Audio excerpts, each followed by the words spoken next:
자, 이어지는 시간입니다. 업무의 범위라고 돌아왔습니다. 자, 업무의 범위 하니까 생소하신 분을 위해서 다시 지난 시간에 했던 거 다시 체크합시다. 자, 업무 지역의 범위는 이렇게 일어납니다. 중개업을 하려면 등록을 신청합니다. 신청하면 접수하는 곳이 있고, 접수가 되면 확인하는 절차를 거쳐서 등록이 되었다를 등록 통지를 해주는데, 자, 신청한 사람에게 며칠 내로요? 7일 내로 서면으로 통지를 하면 이제 가서 등록증을 받아야 되겠죠. 교부받고 이 등록증을 개시하고 드디어 업무가 개시됩니다. 자, 지금 이 절차를 오늘 계속 진행하고 있습니다. 자, 그때 업무를 개시할 때 그러면 업무를 개시할 수 있는 범위가 어떻게 되느냐 이렇게 들어왔습니다. 그래서 우리는 이것을 업무의 범위다 이렇게 들어온 거예요. 자, 중개 업무를 한다는데 어느 지역에서 어떤 물건을 가지고 영업을 할 수 있느냐 지금 이야기죠. 그래서 업무 개시를 할 때 업무의 범위라는 단원이 들어왔고, 이런 업무를 할 때는 개공사는 누구와 같이 하죠? 고용인하고 같이 일을 하는데, 좀 전에 우리가 고용인의 업무상 행위는 누가 한 것으로 본다? 개공사가 한 것으로 본다 하면서 이제 출발을 했죠. 자, 업무의 범위입니다. 자, 업무를 따질 때 첫 번째 지역은 어떻게 따질까요? 이렇게 들어왔습니다. 자, 지역에 대한 범위. 법인과 공인중개사인 개공사는 업무 지역을 전국으로 본다. 전국의 동그라미죠. 자, 그러면 이렇게 되겠죠. 이 법인과 공인중개사가 서울에 있다면 서울에 있는 물건뿐만 아니라 제주도 물건도 거래할 수 있고 강원도 물건도 거래합니다. 업무 지역이 어디니까요? 전국이니까. 그래서 업무 지역은 전국 체크하셔야 됩니다. 자, 근데 이제 업무 지역을 물을 때는 중요한 게 2번입니다. 부칙 6조 2항의 개공사, 즉 등록한 곳으로 보는 자는 업무 지역이 어딜까요? 그러니까 부칙 6조 2항의 개공사, 예전에는 중개인이라고 불렀습니다. 중개인의 업무 지역은 체크하셔야 됩니다. 당해 사무소가 소재하는 특별시, 광역시, 도를 관할구역으로 한다 그랬습니다. 자, 그럼 부칙 6조는 업무 지역이 어디입니까가 중요한데, 여러분 공인중개사와 법인은 업무 지역이 전국이니까 아예 시험에 물을 수가 없지. 제주도 물건도 거래할 수 있다. 강원도 물건도 거래할 수 있다. 모두 O예요. 근데 부칙 6조는 자기 사무소가 있는 시도만 관할구역으로 하겠다. 그래서 거기 자기 중개사무소가 소재하는 특별시, 광역시, 도를 관할구역을 하니까, 자, 이 개념을 이해했는지를 물어보겠습니다. 부칙 6조가 어디 있는가 하면 서울특별시에 가면 강동구라는 데가 있습니다. 강동구에 천호동도 있는 줄 아십니까? 자, 천호동에서 중개 업무를 하고 있습니다. 부칙 6조가 어디서 영업을 하고 있다고요? 서울특별시 강동구 천호동에서 중개업을 하면 이 사람은 업무 지역이 어딜까요? 자기 사무소가 있는 시도를 관할구역을 한다. 그러면 천호동은 서울시 소속이니까 서울 물건 전체를 거래할 수 있다. 지금 이야기를 하고 있는 거죠. 자, 그런데 강동구 천호동에서 성룡차로 5분만 가면 하남시가 나옵니다. 여러분, 하남시는 경기도라는 것 정도는 아십니까? 자, 그러면 천호동에서 중개업을 하고 있는데 저기 길 건너편부터 하남시예요. 여기 있는 땅, 하남에도 아파트도 많고 땅도 많죠. 자, 이 땅을 구해주세요 또는 소개해주세요 하면 공부를 잘하신 여러분들은 자기는 서울만 해야 되니까 여기는 내 지역이 아니옵니다 이렇게 해야 되는데, 지금 현장에 있는 부칙 6조 저 길 건너편에 하남시는 경기도니까 내 지역이 아니옵니다 그럴까요? 총알같이 소개해 줄까요? 해준다고 봐야 되겠죠. 자, 그러면 부칙 6조는 자기 지역만 해야 되는데 이런 식으로 벗어나게 되면 지역을 위반했다라고 말할 줄 아시겠습니까? 자, 그래서 여기 보시다시피 법인과 공인중개사의 업무 지역은 어디다? 전국으로 본다. 전국이니까 애초부터 위반할 일이 없죠. 그죠? 그래서 부칙 6조의 자기 사무소가 있는 시도를 관할구역으로 하고 관할구역 안에 있는 물건만 거래해야 된다는 것 굉장히 중요하다는 걸 느끼셔야 돼요. 그래서 업무 지역을 위반할 수 있는 자는 누구밖에 없다? 부칙 6조. 이거 하나 기억하셔야 됩니다. 자기 사무소가 있는 시도를 관할구역으로 하게 됩니다. 자, 그러면 지역은 이렇게 정리를 했다면 물건에 대한 범위입니다. 자, 중개대상물의 범위. 중개대상물의 범위라는 뜻은, 자, 법인은 뭐 아파트만 거래하세요. 공인중개사는 토지만 하세요. 부칙 6조는 상가만 하라라는 이런 규정이 있을까요? 없을까요? 없어요. 그래서 자, 물건에 대한 범위에 대해서 개공사별로 취급할 수 있는 중개대상물의 범위 등은 이 법의 규정이 있다 없다? 없다. 따라서 모든 개공사는 동일하게 이 법상의 물건을 중개하는데 다만 특수법인의 경우에는 해당 법률에서 규정된 물건만 취급할 수 있다. 특수법인이라는 것은 중개사법을 따르지 않는 법인이라 그랬죠. 자, 중개사법을 따르지 않는 법인, 우리 시험에서 중요하다, 안 중요하다? 안 중요하다니까. 중개사법도 다 모르는데 다른 법에 따라서 중개업을 해야 될 것 알아야 될 이유가 없죠. 여러분들은 특수법인 하면 중개사법을 따르지 않는 자다 정도만 기억하시면 됩니다. 자, 그러면 셋째줄은 의미가 없고 모든 개공사는 동일하게 물건을 중개합니다. 법인은 아파트만 하시오. 공인중개사는 토지만 하시오. 부층주는 상가만 하세요. 라는 규정은 있다 없다? 없다. 모두 동일하게 취급합니다. 자, 이런 지문들도 지금 여러분들은 이제 법조문을 처음 입문 과정이니까 이렇게 들어주시지만 문제에서 걸 때는 이렇게 거는 거예요. 개공사별로 취급할 수 있는 중개대상물의 범위는 대통령령으로 달리 정할 수 있다. 이런 식으로 문제를 갖다 건다니까요. 대통령령으로 달리 정할 수 있다. X지 어떤 놈이 달리 정하는데 동일하다 그랬는데 지금 개념을 딱 익히셔야 돼요. 그런 지문이 흘러가면 대통령령으로 달리 정할 수 있다 하니까 뭐 맞는 것 같은 느낌, 최소한 틀렸다는 느낌을 몸까지도록 만든다니까 지금 그죠? 그래서 이제 입문 과정에서는 뭐 문제까지 소개해야 될 내용은 아니지만 모두 동일하게 취급할 수 있다라는 말을 익히셔야 됩니다. 지금 그런 뜻입니다. 자, 여기가 물건의 범위였다면 이제 중요한 게 3번입니다. 겸업 업무의 범위입니다. 자, 겸업 업무라는 말은 겸업이라는 것은 지금 개공사들이 등록을 하고 무슨 일을 하죠? 중개 업무를 하잖아요. 그 중개 업무를 하려고 등록을 했는데 중개업 외에 다른 업무도 할 수 있느냐? 그 다른 업무를 할 수 있는 것을 겸업이라고 부릅니다. 자, 그러면 예를 들어서 내가 중개 업무를 하면서 중개사무소에서 중고자동차 매매업을 해도 될까요? 또는 내가 중개사무소 중개업을 하면서 보험 대리점업을 해도 될까요? 또는 뭐 여행사업을 한번 해봐도 될까요? 그래서 겸업의 범위라는 게 그런 개념입니다. 자, 그런데 중요한 게 여기 보면 법인의 업무, 오늘 아까 법인의 업무를 살짝 했지만 법인은 14조 업무만 해야 된다. 그래서 여기 14조 업무가 준비되어 있는데 법인이 아닌 자를 개인이라 그러잖아요. 대표적으로 개인은 누가 있다? 공인중개사와 부칙6조가 있습니다. 근데 우리 이 단원에서 공인중개사와 부칙6조는 업무가 뭡니까가 없어요. 여기에. 왜 없는가 하면 이 공인중개사나 부칙6조인 개인은 중개 업무를 하면서 어떤 업무라도 할 수 있습니다. 어떤 업무를 할 수 있으니까 무슨 업무를 할 수 있다라고 적어야 될 이유가 없잖아요. 그럼 예를 들면 공인중개사인 개업 공인중개사는 중개 업무를 하면서 안마 시술수업을 할 수도 있다. 뭐 말도 안 되지만 이런 문제가 나오면 OX, 겸업에 제한이 없으니까. 자, 다시 부칙6조인 개공사는 중개 업무를 하면서 중고자동차 매매업을 할 수도 있다. OX, 들을 것도 없어 무조건 O예요. 개인은 겸업에 제한이 없습니다. 그런데 봐요. 법인은 딱 14조 업무만 해야 돼. 14조 업무만 해야 되니까 해야 되는 것들이 정해져 있다. 지금 이 말이에요. 자, 그럼 여러분들은 개인에 관한 업무를 할 수 있느냐를 시험에서 만약에 물어들었다. 그의 시험은 쉽게 내는 거예요. 편안하게 냈다 이런 뜻이에요. 왜? 개인은 뭐라도 할 수 있으니까. 오죽했으면 안마 시술 수업을 할 수도 있다. 지금 이까지도 이야기하겠습니까? 안마 시술 수업이라니까 어떤 분이 그 무슨 업입니까? 묻는데 질문하지 마시기 바랍니다. 발음도 잘 안 돼. 그러니까 개인은 어떤 업무라도 할 수 있다는 걸 전달하는 겁니다. 그러면 여러분 이런 수업을 또 잘 들으시면요. 이제 입문 과정이니까 이런 이야기도 한번 해보지만 나중에 여러분들은 자격을 취득했어. 그러면 이제 중개사무소를 차리겠죠. 언젠가는 뭐 빠르게 하거나 늦게 하거나 중개사무소를 차리려면 그래도 임대료 들어가죠. 뭐 집기 비품도 돌려야 되죠. 또 거기다가 뭐 복사기, 뭐 팩시밀리 뭐 이런 것도 하나 들어야 되겠죠.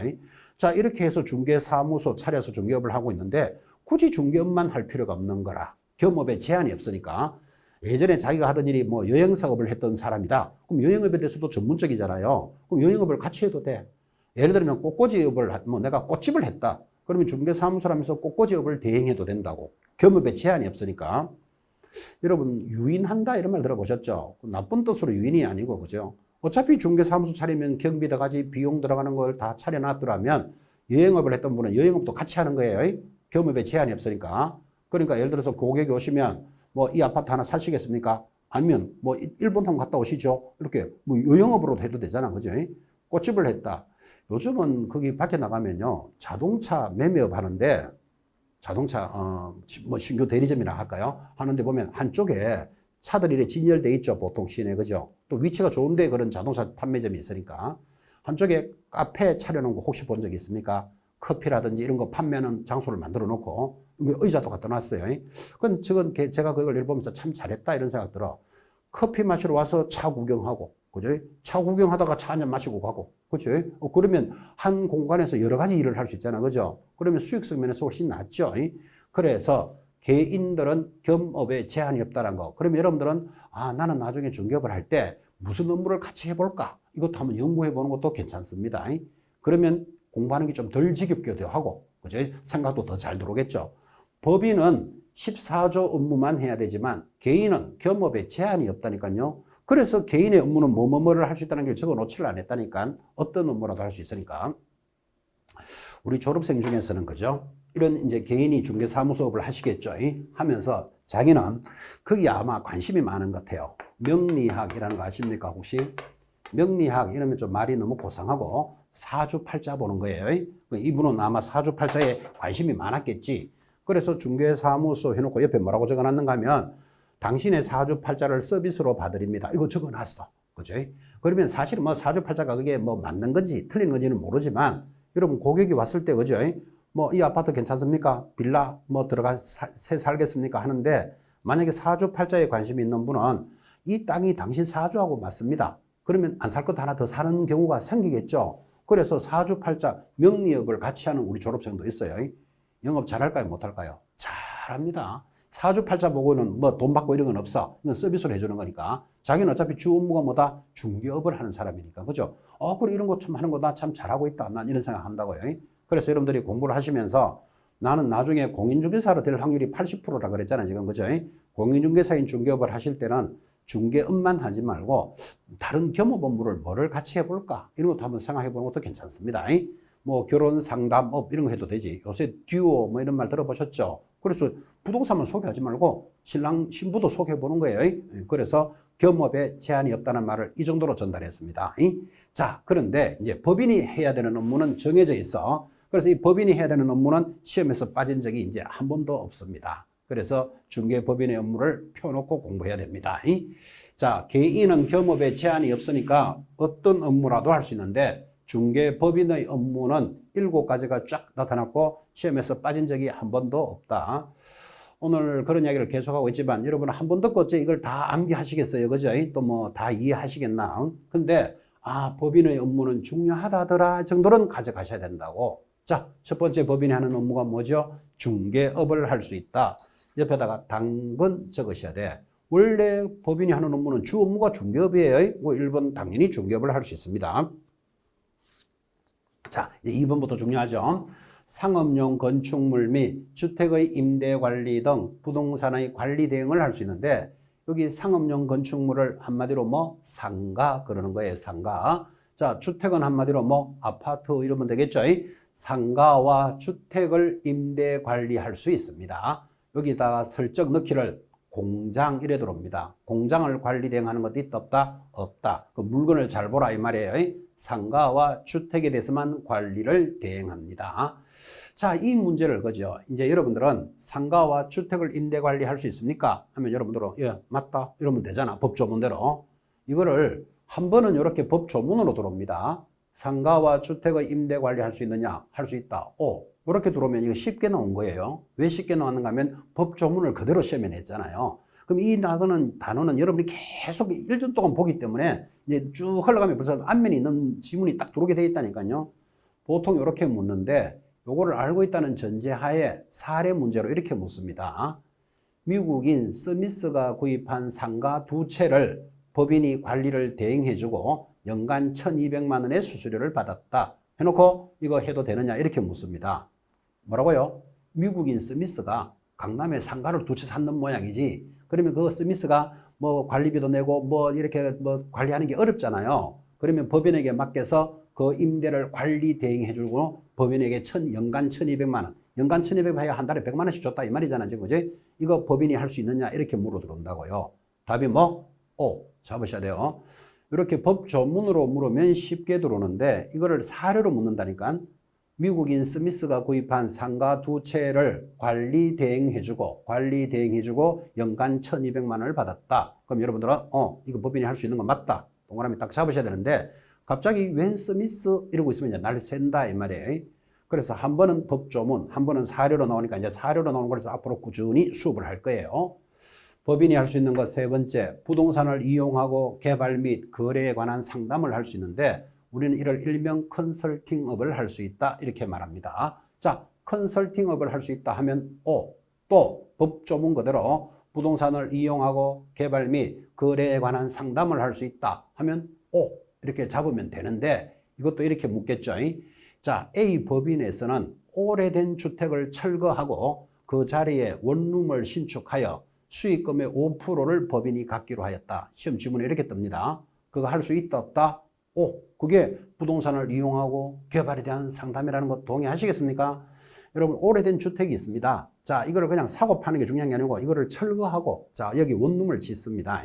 자, 그럼 오래된 주택에 원룸을 지으려면 건축비가 있어야 되잖아요. 그럼 땅은 있으니까 대출을 5억을 받아서 자, 그러면 원룸을 지으면 3층을 짓는데 1층에 방이 몇 개, 2층에 몇 개, 3층 몇 개 나오죠. 그럼 자기도 사는 집이 있어야 되니까 3층에 반은 자기 집주인이 살아야 될 거니까 그 집을 넣고 나머지 방이 6칸이 나오면 요즘 보증금 얼마에 월세가 얼마니까 은행 대출을 5억을 내면 보증금 받아서 대출 한 50%는 갚고 월세가 나오잖아 지금 그죠? 월세로 이자를 얼마나 내면 자기는 환경도 바뀐 데다가 깨끗한 집에 살 수도 있잖아 그죠?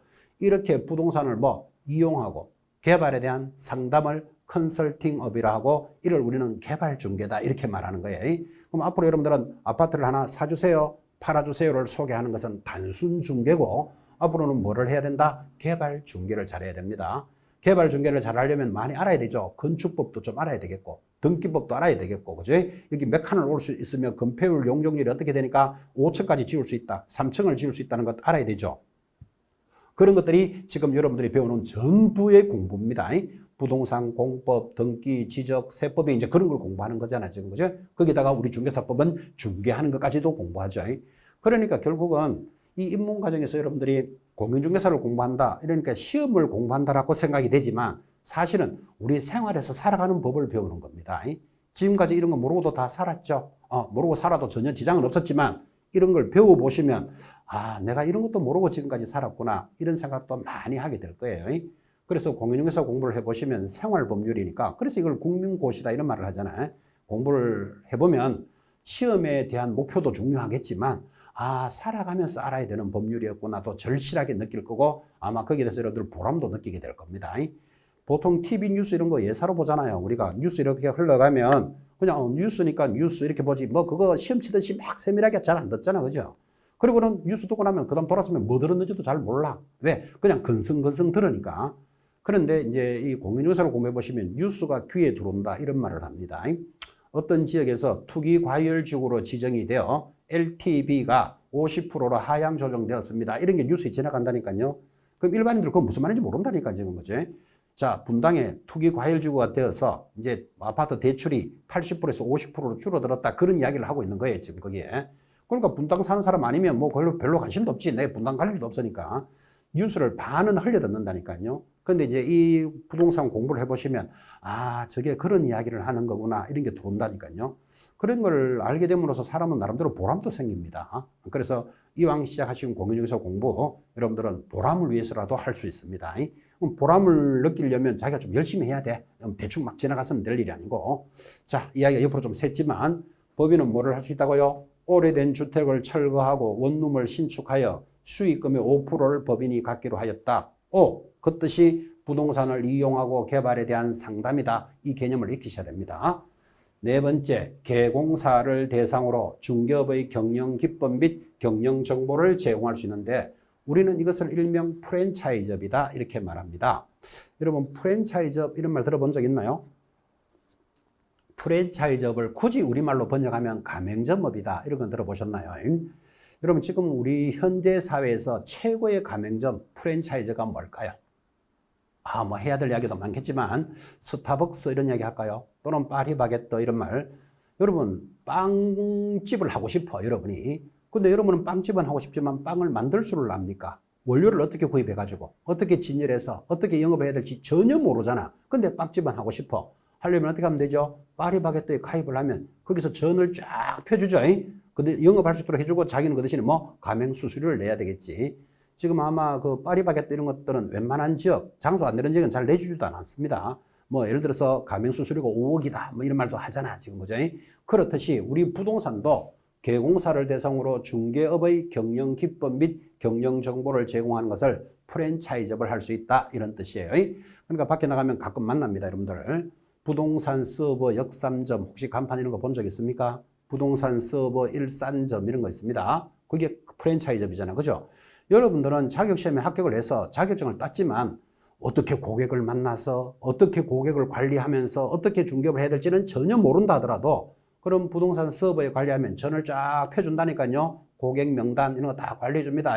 경영 기법과 경영 정보를 제공해 줍니다. 해주고는 뭐 가맹 수수료 내겠지 그죠?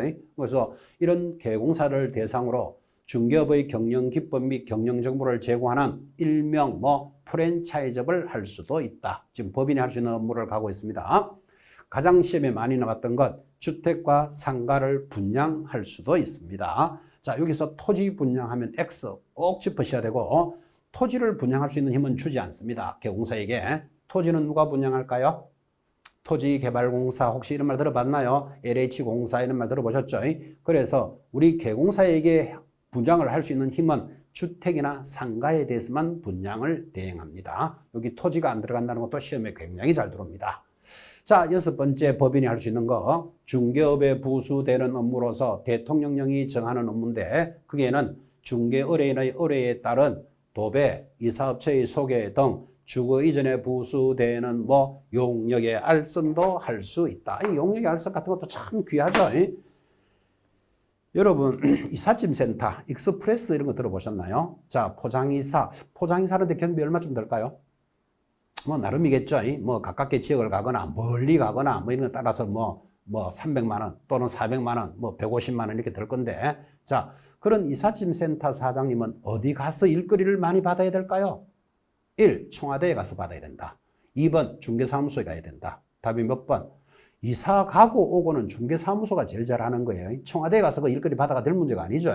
그러면 평소에 이삿짐센터 사장님들은 중개사무소에 와서 뭐 개공사인 사장님 배고프지 안 사와요 하고 친하게 지내야 돼. 그러다가 자기가 집을 사고 파는데 어떤 사람이 이사 갑니다 하면 이삿짐센터 고객이 자기가 알고 있으면 자기가 아는 이삿짐센터 정하면 되지만 보통 지방에서 올라오거나 지방으로 가시는 분들은 뭐 괜찮은 집 하나 있으면 소개해 주세요. 이런 것도 많이 들어온다니까요. 그러면 개공사가 그런 용역의 알선도 해줄 수 있다. 이런 뜻이에요. 그러니까 이삿짐센터라든지 여기에 주거 이전에 관련되는 건 내용이 많죠. 예를 들어서 이삿짐뿐만 아니라 인테리어업입니다. 예를 들면 지방에서 새댁이 이사 왔습니다. 뭐 신혼부부라고 치죠. 서울에 이사 들어오면서 약간 작은 아파트, 열 몇 평짜리 아파트를 이제 사서 들어왔는데 여러분 개공사가 그거 중개했어. 그러면 보통 오래된 아파트 신혼부부들은 커튼 갈까요? 안 갈까요? 100% 커튼 간다고 봐야죠. 버티칼 교체한다고 봐야 되죠. 또 베란다가 약간 오래됐으면 베란다 수리 좀 합시다 정도는 당연히 한다고 봐야 되잖아. 그죠? 그런데 이런 인테리어 하는데 한 1,000만 원 좀 든다고 쳐요. 그러면 그 새댁이 이사 온 분이 자기가 아는 인테리어 업자가 있으면 알아서 일 시키겠지. 근데 시골에서 지방에서 오신 분은 잘 모른다니까요. 근데 내 집 사준 분 사장님한테 괜찮은 분 있으면 소개 좀 해주세요. 그럴 수 있겠지. 자, 그러면 개공사인 사장님이 인테리어 업자한테 약 1,000만 원 정도의 공사를 소개해주면 그 인테리어 업자가 인사할까요? 안 할까요? 아, 모르지 뭐. 그죠? 안 하면 앞으로 연락한다, 안 한다? 안 한다. 정해져 있는 이야기잖아. 그죠? 그러니까 그런 인테리어 업자를 소개해주고 고맙다고 예를 들어서 수수료를 100만 원, 뭐 그걸 이제 리베이트라 그러는데 그 100만 원을 만약에 준다면 개공사 그거 받으면 위반일까요? 아닐까요? 아니지. 여기 할 수 있도록 돼 있잖아. 용역의 알선을 할 수 있다고 법에 돼 있잖아. 지금 그죠? 그 이런 내용들이 여러분들이 개공사에게 굉장히 큰 역할을 가져갑니다.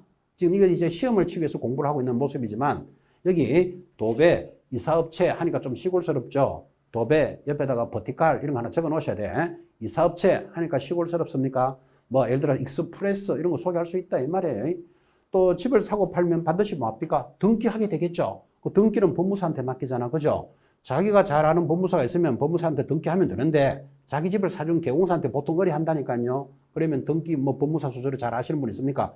법무사한테 소개해주면, 용역을 알선해주면 법무사들이 개공사에게 인사할까요? 안 할까요? 모르지 뭐. 안 할 수도 있겠지. 그죠? 안 하면 앞으로 연락한다, 안 한다? 안 한다. 뭐 정해진 사연이죠. 그래서 여러분 밖에 나가보시면요.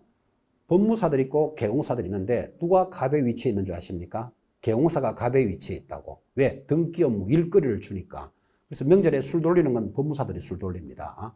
뭐 꼭 뭐 다 그런 이야기는 아니지만, 그래서 의외로 우리 공인중개사 공부하시는 분 중에 법무사 사무실 직원들 많이 옵니다. 특히 오전에 근무해야 되니까 야간부에 많이 오시기도 하고, 그죠? 왜 그런가 하면 법무사 일을 등기 업무를 하다 보니까, 아니, 돈은 개공사가 다 버는 것 같아. 자기들은 그 해준 거에 대해서는 일해주는 용역에 대한 수수료잖아, 사실은. 그죠? 근데 개공사는 뭐 아파트 땅 소개해주고 난데 중개수수료 받는 걸 옆에서 보게 된다니까, 그죠? 그래서 법무사 직원들도 공부하러 많이 오십니다. 참고를 하는 이야기고. 자, 어쨌든 간에 중개업에 부수되는 업무로서 대통령이 정하는 업무인데, 의뢰인의 의뢰에 따른 도배 이사업체를 소개하거나 용역의 알선까지도 할 수 있다까지 해서 법인의 업무를 가고 있습니다. 7번도 중요하죠. 민사집행법에 의한 경매와 국세징수법 그 밖의 법령에 의한 공매 대상, 즉 경매 물건도 거래할 수 있다. 당연히 법인은 경매 업무도 진행할 수 있습니다. 그런데 참 재밌는 것, 경매에 대한 권리 분석 및 취득의 알선과 매수 신청 또는 입찰 신청 대리를 할 수 있는데, 여기도 잘 보면 번호가 4개가 붙잖아요. 1. 권리 분석할 수 있다. 2. 취득에 대해서 알선할 수 있고, 3. 매수 신청해 줄 수 있고, 또는 4번 입찰 신청 대리도 할 수 있다. 그래서 할 수 있는 건 모두 몇 개? 4개가 되는 겁니다. 재밌는 것. 자, 그런데 이런 민사집행법에 의한 경매 부동산에 대해서 매수 신청, 요거 3번이죠. 3번 매수 신청. 입찰 신청의 대리 요거 4번이죠. 4번을 하고자 할 때는 대법원 규칙이 정하는 요건을 갖추어 지방법원에 등록을 해야 된다라고 이제 진행을 합니다. 이제 이런 것들이 여러분들은 법 조문을 분석하는 것을 연습하는 겁니다. 사실은 중개법인의 업무니까 중개법인은 경매 업무 할 수 있습니다. 요까지만 알아도 기초과정은 충분합니다. 경매 업무 할 수 있는데, 그럼 경매 업무 중에서도 뭐를 할 수 있느냐 이래 묻는다고. 그래서 1, 2, 3, 4 4가지를 할 수 있다고 번호를 달았잖아요. 1. 권리 분석, 2. 취득의 알선, 3. 매수 신청, 4. 입찰 신청 대리를 할 수 있으니까 이거를 여러분들 막 암기하는 게 아니고 상식이에요. 상식. 자, 이 물건이 아파트가 경매 나왔다고 칩시다. 그러면 여러분 손님이 보기에 이 아파트가 마음에 들었어. 그럼 마음에 들면 어떻게 하죠? 경매를 하나 낙찰을 받으면 되잖아요. 근데 일반인들은 개공사인 사장님만큼 전문적인 지식이 없다고 보고 이 물건을 경매 받아주세요 하고 올 수 있다니까요. 자, 경매 좀 받아주세요 하면 개공사 첫째 뭐 할 수 있습니까? 권리를 분석해 줍니다. 이 아파트에는 대항력 있는 세입자가 있습니다, 없습니다. 그거 설명해 줘야 아파트를 낙찰 받거나 말거나 할 거잖아요. 권리를 분석하고, 취득의 알선, 시세가 5억인데 당신은 한 4억에 받으면 괜찮습니다. 이를 취득의 알선도 해줄 수 있고, 3. 매수 신청해 줄 수 있는데, 매수 신청은 자, 그럼 그 고객이 개공사인 사장님에게 그럼 그 아파트를 낙찰 받아주세요 하면 손잡고 가서 아파트를 낙찰 받아주는 거예요. 받아주고 뭐 받을까요? 경매 수수료 받겠죠. 그래서 매수 신청을 해줄 수도 있는데, 또는 4번 입찰 신청 대리도 할 수 있다는 말은 같이 가면 되는데 경매하는 날 손님이 갈 형편이 안 돼요. 안 되면 개공사가 저 사람을 위해서 대신 받아줄 수도 있어. 받아주는 것을 입찰 신청의 대리도 할 수 있다, 이런 뜻이에요. 자, 그러면 경매 물건에 대해서 할 수 있는 게 4가지인데 이 4가지를 막 암기하는 게 아니고 상식이라 그랬잖아요. 그죠? 자, 이 아파트가 마음에 드시면 이 아파트에는 대항력 있는 세입자는 있습니다, 없습니다. 이 물건은 낙찰을 받으면 괜찮습니다. 이렇게 설명을 해줘야 될 거 아니에요. 그죠? 그리고 취득의 알선, 이게 시세가 5억쯤 되는데 당신은 4억 5천에 받으면 괜찮습니다. 그래야 이 사람이 받거나 말거나 할 거잖아. 취득의 알선. 그리고 같이 손잡고 가서 받아주면 돼. 매수 신청해 줄 수도 있는데 형편이 안 되면 그 사람을 대신해서 받아줄 수도 있습니다. 자, 그럼 경매 업무에 대해서 4가지를 할 수 있는데 바로 밑에 당구장표. 민사집행법에 따른 경매 대상 부동산에 대해서 3번과 4번을 할 때는 3번이 뭐죠? 매수 신청. 4. 입찰 대리를 할 때는 일정한 요건을 갖추어 지방법원에 등록을 해야 된다. 이렇게 들어왔다고요. 그럼 지방법원에 등록을 해야 되는데 시험에서 뭐라고 나오는가 하면 여기 권리 분석과 취득의 알선을 할 때는 지방법원에 등록해야 된다 하면 X잖아, X. 그죠? 경매 물건에 대해서는 모두 몇 가지? 4가지를 할 수 있는데, 그 중에서 3번과 4번을 할 때는 지방법원에 등록을 하라 그랬습니다. 그러면 1번과 2번은 등록할 필요 없이 바로 하면 되는 거예요. 막 한다. 이렇게 기억하셔야 되죠. 그 1번, 2번은 막 한다. 이 느낌을 가지셔야 됩니다. 자, 이런 것들이 이제 까칠하죠. 이게 이제 여러분들은 경매는 중개법인은 경매 업무를 할 수 있다는 것만 알아도 괜찮지만, 이 법을 어떻게 분석하는구나 하는 것도 지금 살짝 맛을 보여준 거예요. 이제 입문 과정에서는 이까지 할 필요는 없는데, 경매 과정에서는 1, 2, 3, 4를 할 수 있는데 3, 4번을 할 때는 지방법원에 등록을 해야 된다. 이렇게까지 정리한 거예요. 법조문을 좀 잘 봐야 될 필요가 있을 거다 하는 것을 훈련시켜 준 겁니다. 자, 법인의 업무는 시험에서 빠진 적이 한 번도 없습니다. 개인의 업무는 묻지 않는다니까요. 아마 실수업을 할 수도 있고 어떤 업무를 해도 되니까 개인의 업무는 제한이 없지만 법인은 해야 될 업무가 딱 정해져 있습니다. 그래서 우리는 이것을 14조 업무라 부르고 다시 중개업을 할 수 있다. 아까 뭐라고 기억했죠? 당근 기억하셔야 돼. 당연히 중개업이 자기 본연의 업무니까 중개업을 할 수 있다. 2번 서비스 기억나십니까? 상업용 건축물 및 주택을 임대 관리하는 등 관리 대행도 해줄 수 있다. 컨설팅업 기억나십니까? 부동산을 이용하고 개발에 대한 상담을 할 수 있다. 4번 프랜차이즈 기억나시나요? 개공사를 대상으로 중개업의 경영기법 및 경영정보를 제공할 수 있고 가장 시험에 많이 나왔던 것 주택과 상가를 분양 대행하는데 여기는 토지 분양하면 털린다. 이거 기억하셔야 됩니다. 토지는 없다. 그죠? 그 다음 6번째 중개업에 부수되는 업무로서 대통령령이 정하는 업무인데 대통령령이 정하는 업무가 뭐다? 의뢰인의 의뢰에 따른 도배, 이 사업체를 소개하는 등 용역의 알선까지도 해줄 수 있다. 아까 인테리어, 버티칼 이런 이야기 많이 했습니다. 사례 문제, 용역의 알선을 할 수 있고 마지막 민사집행법에 따른 경매 업무를 할 수 있는데 경매 업무는 4가지를 할 수 있다니까요. 4가지를 할 수 있지만 3번, 4번을 하고자 할 때는 지방법원에 등록을 해야 된다. 까지를 진행한 겁니다. 법인의 업무 아주 장황하게 길게 설명했고 시험에서 빠진 적이 없는 단원이었습니다. 자, 그러면 이제 법인의 업무를 지금 정리했다면 좀 전에 설명은 다 했지만 2번 상단에 자, 공인중개사인 개공사와 부칙육조인 개공사를 한마디로 뭐라 부른다? 개인이라고 불렀고 아까 수업할 때는 개인은 겸업에 제한이 없습니다. 이런 말을 했죠. 자, 설명 나오죠? 이 법상 겸업을 제한하는 규정이 없으므로 개인인 개공사는 다른 법률에서 제한하지 않는 한 법인인 개공사의 겸업 업무는 물론이고 다른 업무를 겸업할 수 있다. 다만 부칙육조의 개공사는 민사집행법에 의한 경매, 국세징수법에 의한 입찰신청 대리는 할 수 없으니까 부칙육조는 자격증이 없는 분이라 그랬죠. 이분은 경매 업무는 할 수 없다. 이렇게 이해하시면 되는데 다른 규정에서 다른 법률의 규정에서 제한을 하지 않는 한 모두 다 할 수 있다. 이렇게 나왔습니다. 이게 이제 무슨 말인가 하니까 여러분 공무원이 공인중개사 공부할 수 있을까요? 없을까요? 많이 합니다. 여러분 공무원 중에서 곧 퇴직하실 분들 있으시겠죠. 또 자기가 관심도 있는 분도 있을 수 있고 그래서 오전에 근무해야 되니까 주로 공무원인 분들 주로 야간에 와서 공부하시는 분 많습니다. 제가 지금 이 수업을 오랫동안 했으니까 학교 선생님들 공부하실 수 있을까요? 없을까요? 많죠. 왜? 노후 대책도 되고 또 어차피 관심도 있고 퇴직할 때도 돼가고 그러니까 학교 선생님이나 공무원이나 군인이나 다 공부할 수 있는 건 과목이잖아 지금 그죠? 주로 이제 그분들은 오전에 일을 해야 되니까 야간에 오겠지만 자 그러면 이제 이렇게 이야기 되죠. 내가 자격증을 땄어 공무원이. 그럼 내가 지금 공무원 생활을 하면서 중개업을 해도 되느냐? 이렇게 질문을 할 수 있잖아 지금 그죠? 그게 겸업이잖아요. 겸업 그죠? 겸업 업무니까. 그래서 우리가 이야기하기를 우리 공인중개사법은 아까 했잖아요. 안마 시술 수업을 해도 된다고. 모든 업무를 해도 되는데 다른 법률에서 제한을 한다. 예를 들면 공무원법에 보면 공무원은 이중직업을 가질 수 없다. 이런 게 있어요. 그럼 공무원법에서 안 된다면 개공사는 안 되는 거예요. 그러니까 우리가 그거 깊게 알 필요 있다 없다? 없지. 우리가 공무원법을 어떻게 일일이 다 할 건데. 그죠? 그러니까 여러분들은 이렇게 생각하면 되죠.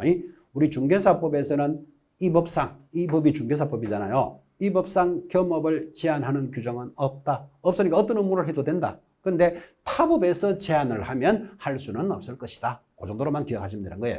그 다음에 또 중요한 거 부칙육조의 경우사는 경매 업무는 할 수는 없다. 까지를 이제 업무의 범위로서 여러분이 정리하신 겁니다. 지금 이게 이제 자료가 넘어가니까 여러분이 가볍게 보셨는데 수업이 이렇게 되는 거죠. 등록을 해서 중개 업무를 하는 단원을 가고 있는데 자, 업무를 할 때 지역에 대해서 공부하셨어요. 지역 어떻게 공부했죠? 공인중개사와 법인은 업무 지역이 전국이다. 이거 공부한 거예요. 전국. 그 다음 부칙 6조는 자기 사무소가 있는 시도만 하는 거예요. 그 지역을 구분해 봤다고. 그 다음에 하는 물건에 대해서는 아까 어떻게 공부했습니까? 동일하다 이랬잖아.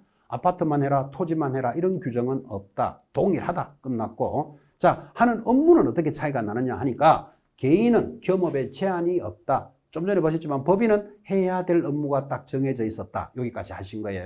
그래서 이제 업무를 개시할 때의 범위를 공부하신 겁니다. 자, 이제 이어지는 내용입니다. 이제 업무의 범위를 알았다면 이런 업무를 어디서 할까요? 자, 컨설팅업을 할 수 있다. 프랜차이즈업을 할 수 있다. 주택과 상가를 관리 대행할 수 있다 그랬잖아요. 그럼 이런 업무를 어디서 한다? 중개사무소에서 하는 거예요. 중개사무소를 우리는 일하는 장소다. 장소에 대한 단원이 지금부터 출발을 합니다. 중개사무소도 아주 중요한 역할을 하죠. 그죠? 자, 그럼 중개사무소에서 일을 하게 되는데 이런 중개사무소를 몇 개를 어디서 만들어서 어떻게 운영해야 되느냐? 이게 법으로 준비가 되어 있습니다. 그래서 지금 단원이 뭐다? 중개사무소 편 이렇게 돌았습니다. 자, 그래서 상단 중개사무소 편이 출발을 합니다. 자, 여러분 너무나 상식적이지만 중개업을 하려면 사무소를 갖추고 영업을 해야 된다는 건 잘 알고 계시는데 자, 그러면 이제 이 사무소를 몇 개를 만들 수 있을까요? 부터 출발을 합니다. 굉장히 중요합니다. 1등록 1사무소가 원칙이다. 무슨 뜻이죠? 중개업을 하기 위해서 등록을 한번 했으면 사무소는 반드시 한 개만 가져야 된다 이 말이에요. 자, 그런데 밖에 나가면 사무소를 2개, 3개 유지하는 사람이 있을까요? 있습니다. 왜 유지할까요? 여러분 아파트 단지가 이렇게 있잖아요. 여기 정면엔 자기 사무실 하나 있고 후면에 하나 있고 옆에 하나 있으면 이 동네의 물건은 다 내 거예요. 어차피 고객들이 거기 올 수밖에 없잖아. 그지? 그런 독점적인 규제를 하기 위해서 우리 법에서는 어떻게 정하는가 하면 등록을 한 군데 하면 반드시 사무소는 한 개만 설치해야 된다. 굉장히 엄하게 관리합니다. 사무소 절대로 2개 가질 수 없다. 그 다음 거기에는 임시시설물 설치를 금지하는데 그걸 소위 떴다방을 규제한다. 떴다방 이런 말 들어봤나요? 여러분 아파트 분양 등을 하는데 가보면 텐트나 파라솔을 치고 뭐 찌라시도 주고 이렇게 영업하는 거 보셨죠? 그거를 임시시설물이라고 부르잖아. 그죠? 이것도 설치를 금지합니다. 왜 그러면 이것도 중개사무소로 보겠다 이 뜻이에요. 자, 그래서 개공사는 예외 없이 천막, 그 밖에 이동이 용이한 임시시설물을 설치하여서는 아니 된다. 그러니까 무조건 사무소 하나만 만들어야 된다 이 말이에요. 텐트나 파라솔을 치는 것도 안 된다. 지금 이렇게 정한 거예요. 그런데 만약에 텐트나 파라솔, 소위 떴다방을 운영하면 어떻게 됩니까? 개공사가 2개 이상의 사무소를 설치하거나 천막, 그 밖에 이동이 용이한 임시시설물을 설치하면 아주 중요한 말, 등록을 취소할 수 있고 그를 상대적 취소니까 적발이 딱 되면 바로 취소시키는 게 아니고 정리할 시간을 주겠다는 뜻이죠. 취소할 수 있다. 이렇게 딱 끌어놓고 만약에 적발이 됐는데도 정리를 안 해? 그러면 이제 취소를 들어가는 거예요. 그걸 상대적 취소라고 합니다. 자, 그런데 이게 상대적이 아니고 절대적 취소는 적발 딱 되면 바로 취소. 이거는 절대적 취소예요. 아까 살짝 공부하셨어요. 이중 등록하면 1년 징역 1,000만 원 벌금이다. 들으셨죠? 예를 들어서 수원에 등록했다가 일산에도 등록하고 2개 공장 돌리고 있으면 적발되면 바로 취소예요. 바로 취소를 뭐라 부른다? 절대적 취소를 한다면 여기는 사무소를 2개 갖출 수 있는 것은 상대적 취소예요. 취소할 수 있고 1년 이하의 징역 1,000만 원 이하의 벌금형에 처해집니다. 그럼 여러분 봐요. 사무소를 하나만 만들어야 되는데 2개, 3개 만들거나 텐트나 파라솔을 치고 하다가 적발되면 자기가 받았던 등록은 취소할 수 있고 더하기 1년 징역 1,000만 원 벌금이에요. 굉장히 시험에 잘 나옵니다. 그런데 이제 이런 수업을 이렇게 하다 보면요. 여러분 이런 질문이 있더라. 아니 나는 오늘도 아침에 올 때 어떤 아파트 단지 앞에 분양권 뭐 하나 사세요. 또는 찌라시 휴지도 주면서 막 이렇게 하는 거 봤는데요. 이런 분이 있어요. 있겠지. 있는데 적발되면 이렇게 된다 이 말이에요. 근데 우리 중개사법은 현실적인 과목이니까 텐트나 파라솔을 설치하여서는 아니 된다. 위반하면 1년 징역 1,000만 원 벌금입니다. 이렇게 공부했지. 거기 있는 사람들이 위반을 하고 있는 것까지 우리가 관리해야 될 이유는 없죠. 적발되면 그렇게 된다는 뜻이에요. 그래서 공부를 하시면서 자꾸 그런 질문을 많이 하게 된다고. 나중에 그죠? 중개사무소는 간판을 어떻게 작성해야 된다. 이것까지도 공부합니다. 근데 이렇게 공부를 하고 위반하면 100만 원 과태료인데 아니 지금도 저기 다르게 돼 있는 거 봤거든요. 이렇게 질문을 한다니까. 이게 좀 현실적인 과목이니까 자꾸 현실하고 연결하잖아. 그죠? 자, 다시 정리하지만 앞으로 이제 그런 뭐 질문도 하시는 분도 계시겠지만 우리는 지금 처벌하는 현실을 이야기하는 게 아니고 법 공부를 하는 거예요. 법에 있는 걸 공부하셔야 돼. 그죠? 그럼 다시 이제 정리하면 이렇게 되는 겁니다. 사무소는 반드시 몇 개만 둬야 된다. 하나만 둬야 된다. 텐트나 파라솔을 설치할 수는 없다. 적발되면 등록을 취소할 수 있고 더하기 1년 징역 1,000만 원 벌금입니다. 이거를 기억하셔야 되지. 하고 있던데요. 지금 그런 거 질문하면 안 된다 이 말이에요. 이 현실적이기 때문에 자꾸 이런 느낌이 온다니까 여러분들은. 그죠? 여기까지를 익히셔야 됩니다. 자, 그래서 사무소는 반드시 하나만 둬야 된다는 걸 크게 강조했는데 또 재밌습니다. 법인은 뭐를 설치할 수 있다? 분사무소를 설치합니다. 이 분사무소를 우리말로 하면 지점입니다. 지점. 자, 그러면 지점은 누가 만들 수 있다? 법인만이 만들 수 있습니다. 이 지점도 중요한 역할을 하겠죠. 여러분이 그죠? 예를 들어서 서울 강동구에서 중개업을 하고 있습니다. 그럼 강동구에서 중개업무를 하고 있는데 영업이 잘 안 돼. 안 되는데 바로 옆에 동네에 하나만 잘 된대. 그럼 하나만 잘 되면 어떻게 하면 돼요? 천호동에서 하나만 이사 가면 되지. 그럼 옆에 동네니까 이사 갈 수는 있는데 만약에 천호동에서 중개업을 하고 있는데 전라남도 해남이 잘 된대요. 그럼 해남 잘 된다고 해남까지 이사 가는 게 그게 쉽나요? 또 해남 갔다가 전라남도 고흥이 잘 되면 또 고흥까지 가는 건 쉽나요? 뭐 잘 된다는 마다 따라다닐 수도 없는 거잖아. 그죠? 그런데 법인을 유지하면 천호동에 사무소를 갖추고 하남에 뭐 분사무소를 만들면 되는 거예요. 해남에다가 뭐 지점을 만들면 되는 거예요. 자, 그래서 우리 단원에서는 법인은 무엇을 만들 수 있다? 분사무소, 지점을 만드는 절차를 정리해 줍니다. 단원이 중요하다라는 느낌을 가지셔야 돼요. 자, 그럼 법인이 분사무소를 설치하는 것에 대한 내용입니다. 자, 상단에 2번 법인의 분사무소인데 제목부터 잘 보셔야 됩니다. 분사무소는 누가 만든다? 법인만이 가능합니다. 이거를 모든 개공사는 분사무소를 설치할 수 있다. 이렇게 시험에 나온다고요. 모든 개공사가 아니고 법인만이 분사무소를 설치합니다. 자, 법인의 분사무소는 주된 사무소가 속한 시군구를 제외하고 시군구별로 설치하되 시군구별로 1개소를 초과할 수는 없다. 그때 분사무소에는 반드시 책임자를 누구로 해야 된다? 공인중개사로 두어야 한다. 우리말로 지점장은 공인중개사 자격이 있어야 한다. 그 말이에요. 자, 그래서 분사무소라는 느낌을 가졌다면 이제 절차입니다. 어떻게 만들까? 여러분들 분사무소 만드는 거 좀 고민 안 되나요? 자, 분사무소의 설치 절차. 첫 번째, 다음 서류를 첨부하여 어디에? 주된 사무소를 관할하는 등록관청에 제출하는데 그때 주된 사무소라는 것은 본점에 제출한다 이 말이에요.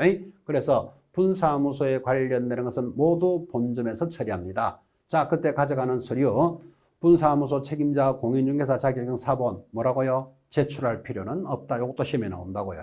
원래 책임자는 공인중개사여야 해야 된다 그랬잖아. 그죠? 근데 시도지석에 직접 확인하니까 네가 가지고 올 필요는 없다 이 말이에요. 제출할 필요는 없다. 법인 등기 사항 증명서 법인만이 만들 수 있으니까 법인이라는 표시를 해야 되잖아. 그럼 등기부가 있어야 될 것 같은데 담당 공무원이 확인하니까 역시 제출할 필요는 없다. 그 다음에 분사무소 책임자 반드시 실무교육 받아야 됩니다. 그리고 분사무소도 보정을 설정해야 된다. 보정을 설정해야만 중개업무를 할 수 있겠죠.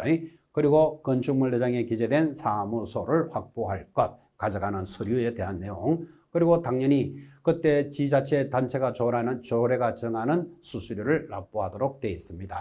그래서 지점을 만드는 절차는 비교적 중요합니다. 가볍게 확인하시고 이제 3번 공동사무소. 오늘 수업은 여기까지 해야 되겠습니다. 이 공동사무소 절차도 또 아주 중요합니다. 그래서 법인은 분사무소를 설치할 수 있다. 그리고 이제 다음 주 수업에서는 공동사무소, 하나의 사무소를 여러 명이 같이 사용하는 것에 대한 내용이 출발을 할 겁니다.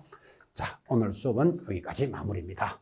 대단히 수고하셨습니다. 다음 주에 뵙겠습니다.